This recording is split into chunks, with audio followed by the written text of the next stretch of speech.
Hi everybody. What I'm going to do now is I'm going to attempt to load some commercial games from our WAVPlayer. Basically, we use. Let me turn my alpha lock on. We use a program called CastLoad, which loads the games.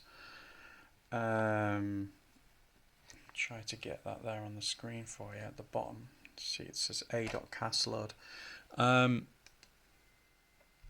It's a great little program. Basically, we've got all these commercial games that we're going to give away with this unit, and it uses a clever technique to load the games in parts with just the extended basic cartridge, no editor assembler cartridge needed. Just a quick, as I've explained about this unit before, it is a great unit. It loads every game at one volume level. There's Alpina. I don't know, what should we load? What should we load? I don't know. What should we load? Stop this thing from making a noise. What about Buck Rogers? That's a 3-parter. So it says reading on the screen there, just as it would normally for any game you're loading with the old CS1 command. It's nice and easy to use CastLoad. So what we're going to do is we're going to load Buck Rogers. While the first part's loading, as I've done in my other videos, I'll explain a little bit about the WAVPlayer. The WAVPlayer, which loads WAV files, hence the name. It's basically a replacement for the old program recorder, which cost an absolute fortune, usually second-hand in England to buy. Some of them work, some of them don't. Obviously you have to get cassettes, you have to get games for your program recorder, which it can be pretty daunting, especially in the UK. With this unit here, you don't have the problems with volume control, you don't have the problems with the tone control, loading games a million times, trying to get them to work, just like with the old ZX Spectrum. For those of you that are familiar with that computer, obviously with the Commodore 64 and the Amstrad CPC, they all had like volume correction and you could load games really easily with them.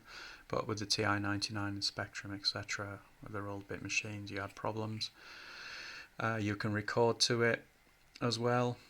You do a quick amplification in a program called Audacity on the Mac or the PC. You load your program back every time using this. After that, works every time.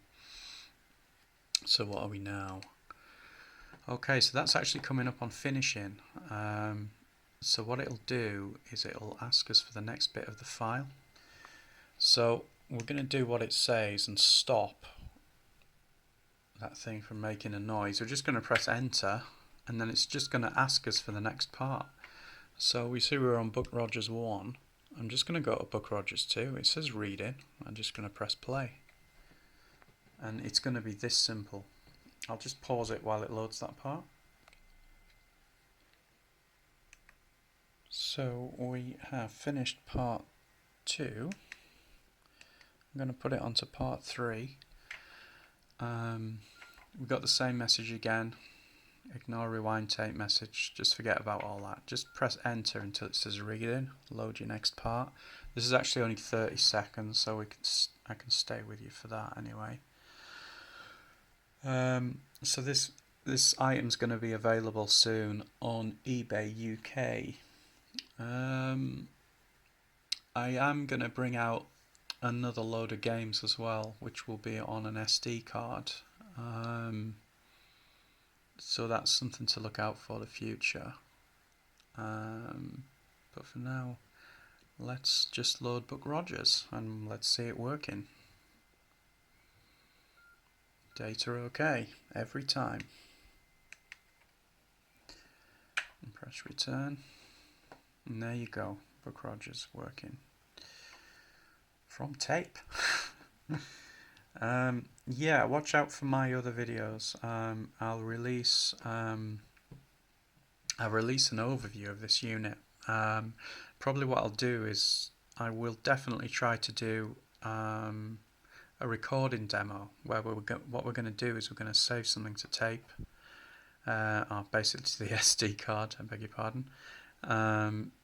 Just basically put it in a card reader, correct it, reload it back into our TI-99 from the SD card, and run it just to show you how good this unit is at recording. So watch out for that. Thanks very much for watching.